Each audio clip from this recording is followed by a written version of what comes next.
Hello, welcome to this week's Battle of the Ports and Broader Buns, Wings of Fury. Wings of Fury was first released onto the Apple II and developed by Steve Waldo in 1987. In Wings of Fury, the player assumes the role of a pilot flying the American F-6F Hellcat during World War II. As you can see, the game is a horizontally scrolling shooter set over a number of World War II missions. In each mission, the player must protect an aircraft carrier from attacks by Japanese planes. The goal is to defeat the Japanese by destroying enemy bunkers, guns and barracks on a series of islands and killing enemy soldiers, either with bombs or by machine guns.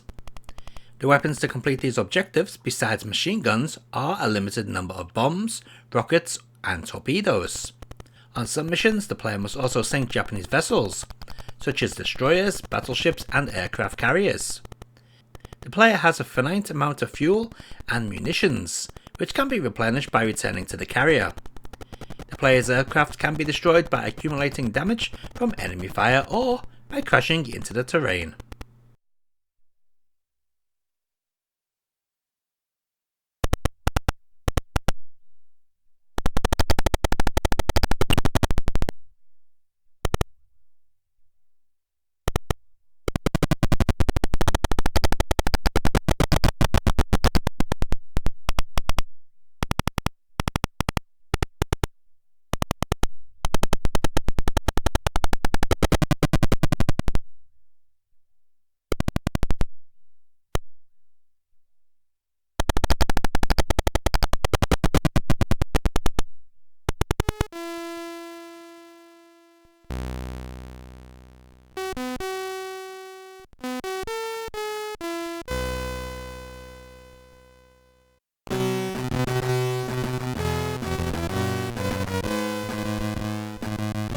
There were quite a few parts of Wings of Fury, with 2 of them being Japanese.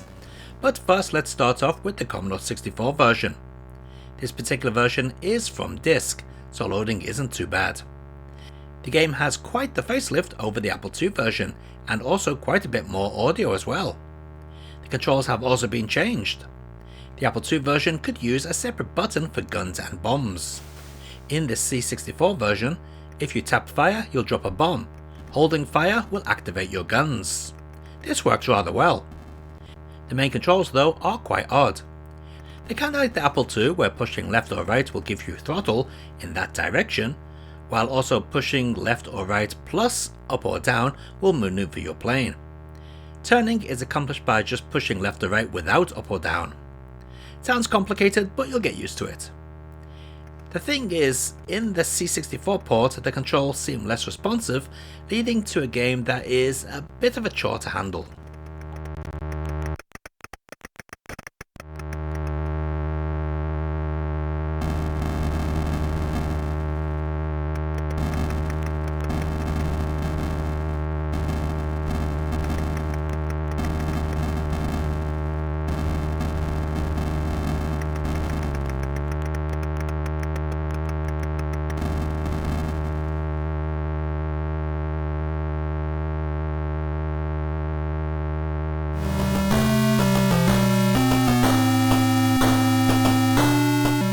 CPC version next, and yes, you're right, this one is in French, and surprisingly better than the Commodore 64 version. The game looks much cleaner, controls very much like the Apple II version, and has better audio in my opinion. It's not often CPC owners get to hold their head high, but this is one of those occasions.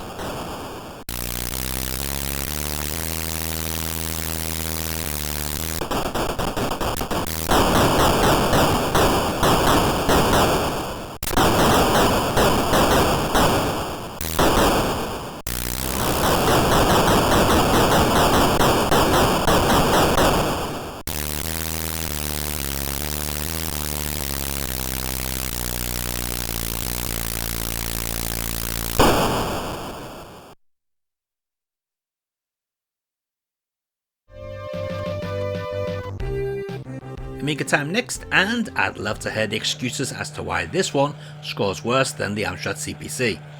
Normally it's the old, it's an Atari ST port excuse comes out, but in this case the game was never on the ST. Besides the choppy scrolling, this one has very odd controls. Turning around is bizarre as your plane dives into the ground every time you attempt to turn. And before someone in the comments writes, "You meant to use an analog joystick?" To answer that, I am. I don't know, man, this is just a pretty poor port.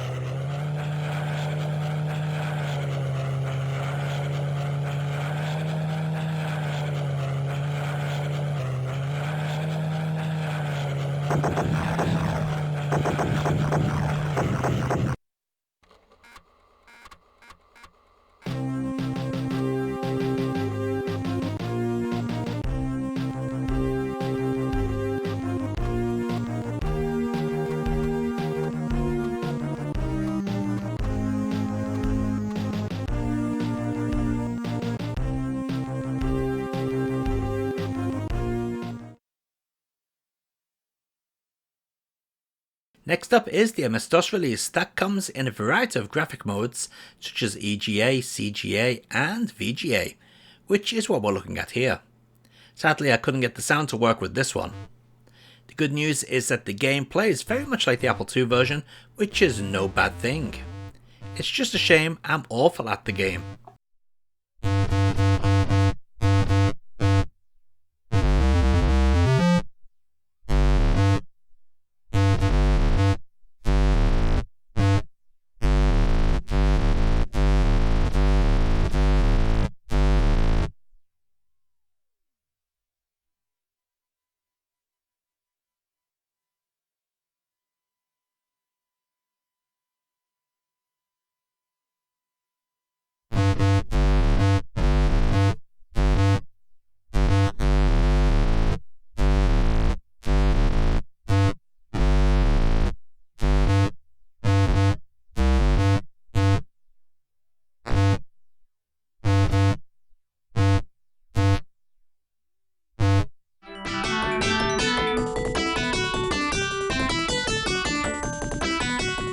Wings of Fury came to Japan on the Sharp X68000 and the NEC PC9801.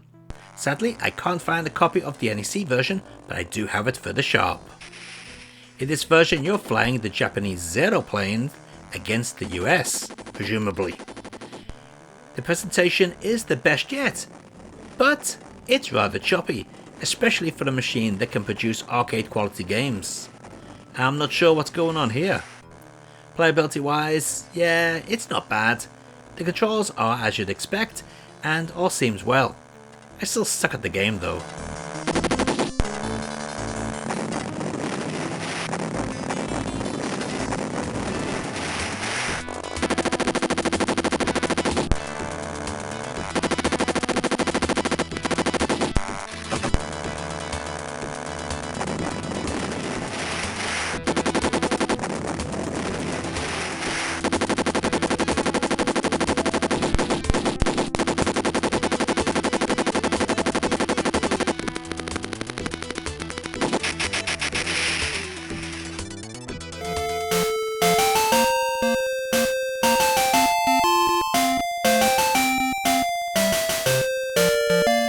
Finally, we have the Game Boy Color version, which may just be the best of all. The controls in this one have been greatly overhauled, making it much easier to fly straight, but also to turn without the plane losing a load of altitude, like in all the other versions. The graphics are a little crude, but that's easy to get over when the game plays so well. It also has a load of stages that will keep you occupied for quite some time.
And let's take a look at all those versions of Wings of Fury running side by side.